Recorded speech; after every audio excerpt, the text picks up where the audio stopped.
दोस्तों, welcome to my YouTube channel AD mobile care में आप सबका स्वागत है। आज हम जानने वाले हैं रेडमी 5 में जो काफ़ी साइज लग के आता है उसके बारे में। एक एक पिन आउट के बारे में हम जानेंगे। उसमें लग के जो आईसी आता है उसका ऊपर LU भी लिखा होता है, ज़्यादातर उसको लूब आईसी से जाना जाता है। 906 है उसका कोड नंबर। ठीक है, आज हम जानने वाले हैं लूप आईसी किस तरह काम करता है और इनपुट क्या क्या उसको मिलता है और आउटपुट वो क्या करता है। वो आउटपुट कुछ नहीं करता है, -5 वोल्टेज और +5 वोल्टेज आउटपुट ही करता है और कुछ नहीं। ठीक है, किसी भी TFT मतलब डिस्प्ले को चलने के लिए हमारे 3 वोल्टेज की रिपेयर ज़रूरत है। जैसे BSN और VSP, वोल्टेज सोर्स पर नेगेटिव -5 वोल्टेज, वोल्टेज सोर्स पर पॉजिटिव +5 वोल्टेज, और VIO voltage input output 1.8 voltage, 3 voltage की ज़रूरत है। अगर यहाँ पर हमारा OLED डिस्प्ले होता तो 2 वोल्टेज यहाँ पे जुड़ चुका होता, जैसे 3.3 वोल्टेज और 7.0 वोल्टेज। ठीक है, ये TFT वोल्टेज TFT डिस्प्ले है, इसलिए 3 वोल्टेज से काम चलता है इसका। ठीक है, चलिए शुरू करते हैं आईसी के बारे में। किसी भी आईसी को चलने के लिए पिन काउंट करने के लिए A1 B1 C1 D1 E1 मतलब एंटी क्लॉकवाइज हम काउंट करते हैं। ठीक है, किसी आईसी को चलने के लिए उसको इनपुट वोल्टेज की ज़रूरत है, इसलिए हम input voltage DC to DC IC या PMI आईसी से हमारे BPH वोल्ट पर 4.7 माइक्रोफारड से फिल्टर होके सीधा C1 को BPH वोल्टेज 4.2 वोल्टेज यहाँ पे मिल जाता है। उसके बाद D1 C1 के बीच में एक बूस्ट को लगा के उसको स्विचिंग किया जाता है। U1 ग्राउंड मिल गया, D2 ग्राउंड मिल गया, हमारा BPH इनपुट हो गया।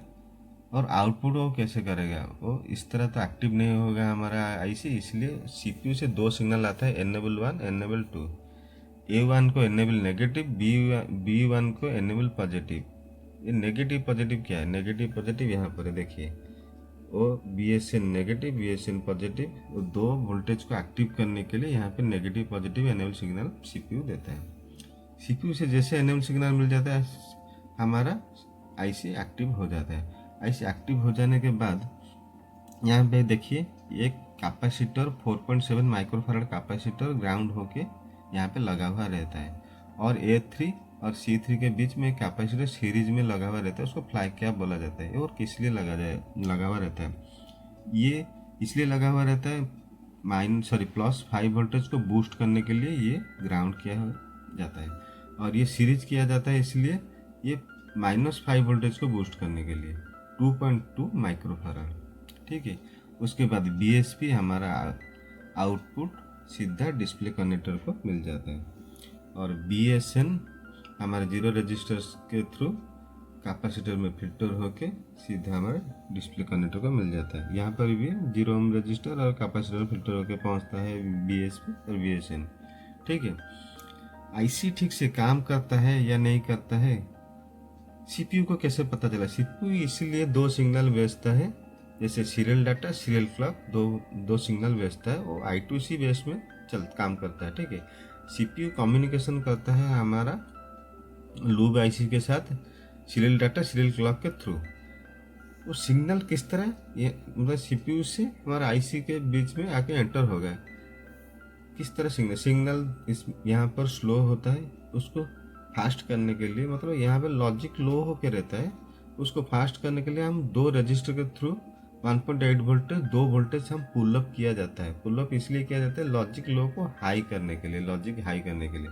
इजीली हमारे सिग्नल सीरियल क्लॉक हमारे B2 को सीरियल डाटा C2 को पहुंच जाता है, और CPU को पता चल जाता है आईसी ठीक से काम करता है या नहीं करता है। उसके बाद हमारा BSN आउटपुट हो गया, VSP आउटपुट हो गया, और हमारे डिस्प्ले कनेक्टर में इनपुट इन हो गया। उसके बाद हमारा क्या ग्राफिक्स आएगा या नहीं आएगा, ग्राफिक्स नहीं आएगा। उसके बाद हमारा 10 लाइन की ज़रूरत है, जिसको बोला जाता है MIPI DSI। MIPI मतलब mobile industrial processing interface, DSI मतलब डिस्प्ले सीरियल इंटरफेस। और 10 सिग्नल EMI फिल्टर, जिसको बोला जाता है पैकेज कॉइल यहाँ पे लगा हुआ रहता है, उसको EMI फिल्टर भी बोला जाता है। 10 सिग्नल CPU से 10 लाइन आके हमारे डिस्प्ले कनेक्टर के साथ जुड़ जाता है। ठीक है, उसके बाद हमारा 1.8 वोल्टेज की ज़रूरत है, और एक PMU की ज़रूरत है, और एलईडी एनोड, एलईडी कैथोड और पीडब्ल्यूएम सिग्नल की भी ज़रूरत है। ठीक है, टीईओ की ज़रूरत है, मतलब टीयरिंग इफेक्ट की ज़रूरत है, और आईडी। ठीक है, अब सब कुछ आपको चेक करना पड़ेगा एक एक करके, मैं बता दिया बस। उसके बाद क्या, हमारा डिस्प्ले ग्लो करेगा या लाइट जलेगा या नहीं? हमारा डिस्प्ले ग्लो करने लगेगा। अगर ना ग्लो करे तो क्या क्या चेकअप करेंगे मैं बता देता हूँ। पहले हम चेक करेंगे डिस्प्ले को, सॉरी आईसी को, बीपीएच इनपुट होता है या नहीं, कैपेसिटर सॉरी ये कॉइल के थ्रू या कैपेसिटर के थ्रू आप चेक कर सकते हैं मल्टीमीटर के थ्रू। उसके बाद यहाँ पर एक कैपेसिटर के +5 वोल्टेज आता है या नहीं, ये इस कैपेसिटर -5 वोल्टेज आता है नहीं, आप चेक कर सकते हैं। ये कैपेसिटर अगर शॉर्ट हो जाता है तो +5 वोल्टेज आउटपुट नहीं होगा, ये कैपेसिटर शॉर्ट हो जाता है तो माइनस आउटपुट नहीं होगा। ठीक है, और ईएन सिग्नल आता है या नहीं आप चेक करेंगे। ईएन सिग्नल नहीं आएगा तो हमारा आईसी एक्टिव नहीं होगा। और यहाँ पे मतलब 1.8 वोल्ट जो पुल अप हुआ है उसको भी चेक कीजिए रजिस्टर के थ्रू, और मतलब पुल अप इनपुट वोल्टेज वो देता है या नहीं पुल अप सिग्नल के लिए, सॉरी जो हमारा serial data serial clock signal के लिए वो पुल अप किया हुआ है जो रजिस्टर, उसमें 1.8 वोल्टेज आता है या नहीं उसको चेक कीजिए। वो नहीं आएगा तो हमारा कम्युनिकेशन आईसी के साथ नहीं हो पाएगा, सीपीयू के साथ। ठीक है, उसको चेक करने के बाद ये जो सीरियल सॉरी एमआईपीआई जो डीएसआई जो इंटरफेस है उसको चेक करने के लिए हमारे डीएसओ की ज़रूरत है। अगर आपके पास डीएसओ नहीं है तो यहाँ पर आप चेक करेंगे, कुछ ना कुछ रीडिंग देगा, सेम देगा, सब सेम रीडिंग देगा हमारे मल्टीमीटर में। और उसको डीसी वोल्टेज में मल्टीमीटर सेट करके मोबाइल को ऑन करके आप चेक करेंगे, कुछ माइक्रो वोल्टेज यहाँ पे शो करेंगे। ठीक है, तो पता चलेगा ये लाइन ठीक है।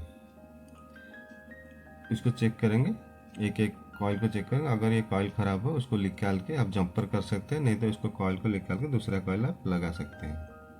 ठीक है, अगर ये वीडियो आपको अच्छा लगे, मैं एक एक पिन आउट के बारे में बता दिया और किस तरह काम करता है बता दिया।